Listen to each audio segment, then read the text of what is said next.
अस्सलाम वालेकुम। I am Saftan Ali, lecturer in higher education department. KPK में ईटा के थ्रू कंडक्ट होने वाले रिटन टेस्ट हम एक एक करके डिस्कस कर रहे हैं। आज की इस वीडियो में हम डिस्कस करेंगे थियोलॉजी टीचर का पेपर जो कि 26 तारीख को कंडक्ट हुआ। ये पार्ट 1 है इस पेपर का, जिसमें हम 30 के राउंड अबाउट एमसीक्यूज डिस्कस करेंगे। ये सारे पेपर आप लोगों के साथ डिस्कस करने का मतलब ये है कि आप लोग इससे आइडिया कर सकें कि पेपर में किस तरह के क्वेश्चंस आ रहे हैं, उनका डिफिकल्टी लेवल क्या है, उनकी डाइवर्सिटी क्या है। तो सबसे पहले पेपर की डिस्कशन का आगाज करते हैं। फर्स्ट क्वेश्चन है, which of the following term is commonly used to describe a broad range of abilities that primarily involve internal mental activities such as reasoning, problem solving and abstract thinking. अब ये pedagogy से relevant question है और इसमें ये पूछा गया है कि हम कौन सी टर्म यूज करेंगे उन सारी एबिलिटीज को डिस्क्राइब करने के लिए जो हमारी इंटरनल मेंटल एक्टिविटीज से रेलेवेंट हैं। तो उसके लिए हम वर्ड यूज करते हैं कॉग्निटिव। कॉग्निटिव होता है आपका सोचने का तरीका, आपकी मेंटल एबिलिटीज, आपकी इंटेलिजेंस। तो कॉग्निटिव एबिलिटीज होती हैं रीजनिंग, प्रॉब्लम सॉल्विंग और abstract thinking. Second question, the remarkable potential of an individual to analyze situations, evaluate various solutions and effectively overcome challenges is generally referred as। यानी कि कोई person अपनी problem को पहचानने, evaluate करे, फिर उसका सोल्यूशन ढूंढे और फिर उसको इफेक्टिवली यूज कर सके, तो इस सारी चीज को हम कहते हैं intelligence. Third question, what is a सामियू? ये कुरान मजीद के किस पारा का नाम है? ठीक है, तो कुरान मजीद के हर पारा का एक खास नाम है। तो कुरान मजीद के किस पारा का नाम वाइजा सामेउ है? तो यह है हमारे पास पारा नंबर 7 पारा का नाम है वाइजा सामेउ। नेक्स्ट क्वेश्चन है, हजरत सुलेमान फारसी रजी अल्लाह अन्हु डाइड इन विच ईयर? हजरत सुलेमान फारसी की वफात किस साल हुई थी? तो आपकी वफात 35 हिजरी में हुई थी। ये इस्लामियात के पोर्शन में से आने वाला क्वेश्चन है। When नबी पाक सल्लल्लाहु अलैहि वसल्लम सेंट हजरत उस्मान रज़ी अल्लाह अन्हु टुवर्ड्स मक्का, हजरत उस्मान रज़ी अल्लाह अन्हु व्हाट सेड टू मक्की पीपल? जब हुजूर नबी अकरम सल्लल्लाहु अलैहि वसल्लम ने हजरत उस्मान को मक्का की तरफ भेजा तो आपने मक्का के लोगों से क्या कहा? दरअसल उस वक्त कुफार को यह लगता था कि मुसलमान उन पर हमला करने की गरज से आ रहे हैं, तो उनकी इस गलत फहमी को दूर करने के लिए हजरत उस्मान को भेजा गया। तो हजरत उस्मान ने उनसे बात की कि हमें तवाफ की इजाजत चाहिए, हम तवाफ करने की नीयत से आए हैं। हजरत मोहम्मद सल्लल्लाहु अलैहि वसल्लम ने ओमान के बादशाह की तरफ किस सहाबी को भेजा था? तो हुजूर नबी अकरम सल्लल्लाहु अलैहि वसल्लम ने हजरत उमरो बिन आस रज़ियल्लाहु अन्हु को भेजा था। मुस्लिमा कज़्ज़ाब के खिलाफ जंग में कितने सहाबा शहीद हुए? मुस्लिमा कज़्ज़ाब ने नबूवत का झूठा दावा किया था, तो उसके खिलाफ जंग की गई और उस जंग में 1200 सहाबा कराम शहीद हुए। On what basis are a countries law are form? किस बेसिस पर कंट्री के जो किसी भी मुल्क के कानून हैं वो बनाए जाते हैं? वो बनाए जाते हैं in the light of constitution, यानी कि आइन की रोशनी में। सिर्फ लोगों का फौरी तौर पर ओपिनियन लेकर नहीं बनाए जाते, आर्मी की नीड्स के अकॉर्डिंग या इंटरनेशनल प्रेशर के अकॉर्डिंग नहीं बनाए जाते, बल्कि मुल्क का जो एक प्रॉपरली आइन बना होता है उसके मुताबिक मुल्की कवानीन बनाए जाते हैं। द ऑपोजिट ऑफ वर्ड आस, आस का उलट क्या होता है? आस का मतलब होता है उम्मीद, तो आस का उलट होता है यास, यानी कि ना उम्मीदी। तो मायूसी, ये आप सेकंड वर्ड यूज कर सकते हैं जो कि आप कहते हैं कि आस के ऑपोजिट है, उलट मीनिंग में है। Which one is proper noun? इनमें से प्रॉपर नाउन कौन सा है? तो नाम हमेशा प्रॉपर नाउन होते हैं। तो हमारे पास ईरान जो है एक मुल्क का नाम है, तो ये एक प्रॉपर नाउन है।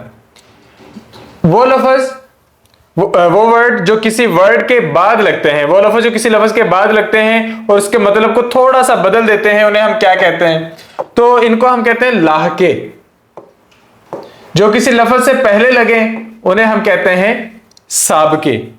जिस तरह हम कह सकते हैं गुल दान, गुल फूल को कहते हैं, लेकिन जब आप उसके एंड पर दान लगा देंगे तो मतलब बदल जाएगा, ये वो बर्तन बन जाएगा जिसमें आप फूल लगाते हैं, गुल दान। हरूफे तासुफ क्या है? हमने हरूफे तासुफ पहचाना इस फिक्रे में। अफसोस में इसकी हेल्प नहीं कर सका, मैं अफसोस में इसकी मदद नहीं कर सका, असल में फिक्रा है। तो इसमें जो लफ्ज है अफसोस, ये हरूफे तासुफ है, यानी कि अफसोस का इजहार करना। नेक्स्ट क्वेश्चन है, तज़कीरो तानीस की गलती तलाश करें। चम्मच रख दो वो गिर जाएगी, चम्मच गिर जाएगी नहीं, गिर जाएगा। तो जाएगी जो है ये यहां पर मिस्टेक है, तो हमने यहां पर गलती ढूंढनी थी, तो ये हमारे पास रेलेवेंट मिस्टेक है। जब किसी लफ्ज को हकीकी मानी की बजाय मजाजी मानी में इस्तेमाल किया जाए, उसमें तशबीह के अलावा कोई और ताल्लुक पाया जाए, तो उसे क्या कहते हैं? उसे हम कहते हैं मजाजे मुरसल। तो मजाजे मुरसल की एक मिसाल आप ले लें कि जिस तरह हम कहते हैं कि फूलों का खिलना, तो फूलों का खिलना दरअसल हवा के चलने से या बाहर के आने से मुतल्लिका है, तो ये चीजें आपस में जुड़ रही हैं। जिस तरह हम कहते हैं दौलत का खजाना, इसका मतलब दौलत जमा हुई है, तो ये मजाजे मुरसल होता है। उर्दू में खाका नगारी का आगाज किसकी तहरीर से हुआ या किस तहरीर से हुआ? ये नजीर अहमद की कहानी से उर्दू में खाका नगारी का आगाज हुआ। तो हम लिखेंगे नजीर अहमद की कहानी। नेक्स्ट है हमारे पास, वो मुरक्कब जिसे सुनने वाला पूरा मतलब समझ जाए उसे क्या कहते हैं? उसे मुरक्कब ताम कहते हैं। तो उर्दू में लिखेंगे मुरक्कब ताम, ते अलिफ मीम ताम।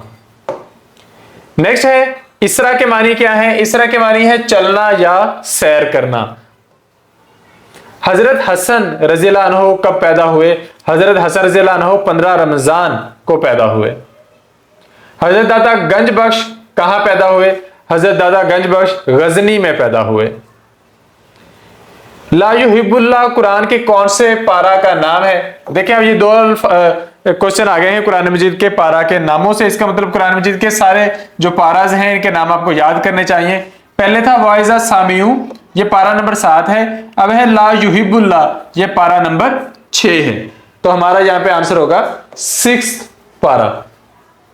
कुरान मजीद के पाराज को कुरान मजीद के आप चैप्टर्स भी कह सकते हैं। वो जमीन जो बारिश या नेचुरल रिसोर्सेज से सराब हो, कुदरती जराए से सराब हो, उसे हम क्या कहते हैं? या उसकी ज़कात कितनी होती है? उसकी ज़कात होती है फसल की आमदन का 10वां हिस्सा। और अगर मसनूई तरीकों से हो जिस तरह नहरी पानी, तो फसल की आमदन का 20वां हिस्सा। कल हमने एक पेपर डिस्कस किया था, उसमें नहरी पानी के हवाले से ज़कात पूछी गई थी। आज के पेपर में कुदरती वसाइल से पूछी गई है। सुल्तान सलाहुद्दीन अयूबी की उम्र कितनी थी जब उनकी वफात हुई? तो आपकी उम्र 55 साल थी। सुल्तान सलाहुद्दीन अयूबी मशहूर है यरूशलेम को फतह करने के हवाले से। हजरत सुलेमान ने कौन कौन सी गज़वात में हिस्सा नहीं लिया? हजरत सुलेमान फारसी रज़ियल्लाहु अन्हु ने इस्लाम बाद में कबूल किया था, तो आप बदर और ओहद के गज़वात में शामिल नहीं थे। अज़वाज मुतहरात में से किस ज़ौजे मुताहिर के बारे में सूरह अहज़ाब में आयत नाज़िल हुई थी? तो हजरत ज़ैनब बिनते जैश के बारे में, जाहिश के बारे में आयत नाज़िल हुई थी, हजरत ज़ैनब बिनते जहश।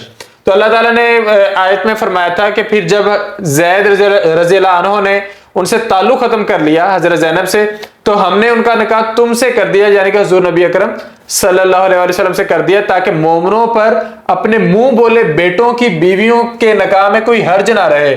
जब उनसे ताल्लुक खत्म कर लें, और अल्लाह का हुक्म तो पूरा होकर ही रहता है। तो ये आयत नाज़िल हुई थी हजरत ज़ैनब रज़ियल्लाहु अन्हु, जो हजरत ज़ैद रज़ियल्लाहु अन्हु की पहली बीवी थी, हजरत ज़ैद की बीवी थी। तो वहां उनका निकाह जब हुजूर से हुआ, तो उसके बारे में यह आयत नाज़िल हुई। What does the topic sentence suggest in a paragraph? Topic sentence जो होता है ये मेन आइडिया देता है किसी भी पैराग्राफ का। स्टडी और डस्टी कौन से वर्ड्स हैं? ये एनाग्राम है। एनाग्राम हम ऐसे अल्फाज को कहते हैं जिसमें लेटर्स की तरतीब आगे पीछे करने से दो मुख्तलिफ अल्फाज बन जाएं। तो ये बने हुए हैं। अब देखें, स्टडी में एस है, टी है, यू है, डी है, वाई है। डस्टी में डी भी है, यू भी है, एस भी है, टी भी है और वाई भी है। तो ये इसका मतलब ये हुआ कि सेम लेटर्स हैं दोनों में। Which words are used for connecting ideas? Ideas को कनेक्ट करने के लिए, सेंटेंसेस को कनेक्ट करने के लिए कौन से वर्ड यूज करते हैं? हम यूज करते हैं transitional words. Find the word with a suffix. Suffix जिस तरह उर्दू में लाके होते हैं किसी भी लफ्ज के बाद में आने वाले, तो यहां पे ये सफिक्स हैं। तो लॉजिकल, ठीक है, तो ये एंड पर जो ICAL आ रहा है लॉजिक, और ICAL इनको मिलाकर लॉजिकल बनाया गया है, तो ये सफिक्स है। प्रीमेच्योर में प्री, ये सफिक्स नहीं प्रीफिक्स है। इलीगल में इल प्रीफिक्स है। रिकलेक्शन में री प्रीफिक्स है। हमने सफिक्स ढूंढना था, हमारा आंसर है logical. They will write a right proposal, identify homophones, हमने इनमें से होमोफोन्स ढूंढने हैं। तो यहां पे हमारे पास होमोफोन्स हैं राइट राइट, ठीक है, जो एक जैसे सुनने में लगे, जिनके फोनिक्स सेम हो। Choose the sentence with correct subject verb agreement, तो इसमें से हमारे पास जो करेक्ट है ये थर्ड वन वाला है। पहले में मिस्टेक क्या है, दीज क्वेश्चंस होना चाहिए था, तो ये मिस्टेक है। यहां पे है आई डज नॉट, आई के बाद डज नहीं आता, ये तो पूरा ठीक है। Do not understand this question, I do not understand those question, फिर अगर एस आता तो दोज क्वेश्चंस हो जाना था, तो ये भी गलत है। तो थर्ड वन जो है वो हमारा राइट आंसर है। A solution to the conflict in a story is known as, किसी भी स्टोरी में किसी भी कॉन्फ्लिक्ट का जो सोल्यूशन होता है उसे हम कहते हैं resolution. Choose a pair of homonyms, इनमें से जो होमोनिम्स हैं ये सारे के सारे जो हैं ये होमोनिम्स हैं, ऑल आर राइट। टर्टल अगर क्रॉल करता है यानी कि कछुआ अगर रेंग कर चलता है, तो फ्रॉग क्या करता है, फ्रॉग हॉप करता है यानी कि जंप कर करके चलता है। Where the topic sentence is generally placed in a paragraph, किसी भी पैराग्राफ में जो टॉपिक सेंटेंस होता है हम कहां पे रखते हैं, हम पैराग्राफ के शुरू में रखते हैं। तो आपने देखा होगा कि इस वीडियो में जो मैक्सिमम क्वेश्चंस हैं वो इंग्लिश, इस्लामियात, पेडागोजी के पोर्शन से हैं। कुछ क्वेश्चंस जो हैं वो पाकिस्तान स्टडी से भी हैं। तो यही जो होता है ये मेन आइडिया होता है, मेन क्वेश्चंस होते हैं, और सिलेबस होता है आर्ट्स की सीटों से रेलेवेंट, उनको स्पेशलाइज करके। तो उम्मीद है आपको क्वेश्चंस की डाइवर्सिटी समझ में आई होगी। इसी तरह प्रॉपर रहनुमाई के लिए, प्रॉपर गाइडेंस के लिए और नेक्स्ट जो टेस्ट आ रहे हैं उनकी तैयारी के लिए, उनके जो टेस्ट हमने अपने सेशंस में कैंडिडेट्स को तैयारी करवाई है वो टेस्ट लेने के लिए और डाटा मटेरियल जो भी हेल्पिंग मटेरियल है वो लेने के लिए आप डिस्क्रिप्शन में दिए गए नंबर्स पे हमसे राब्ता कर सकते हैं। Thank you, Allah Hafiz.